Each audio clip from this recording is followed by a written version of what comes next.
मेरे आका ने बात की हुई है, मेरे लिए मेरे आका ने बात की हुई है। बात करने लगा हूँ अकीदे की, जिसका अकीदा मेरे साथ मिल जाए अपनी मौजूदगी का एहसास दिलाएगा मुझे इंशाअल्लाह।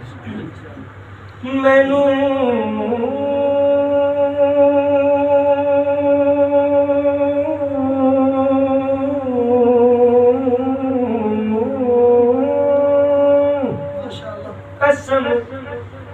कसम कुरान मजीद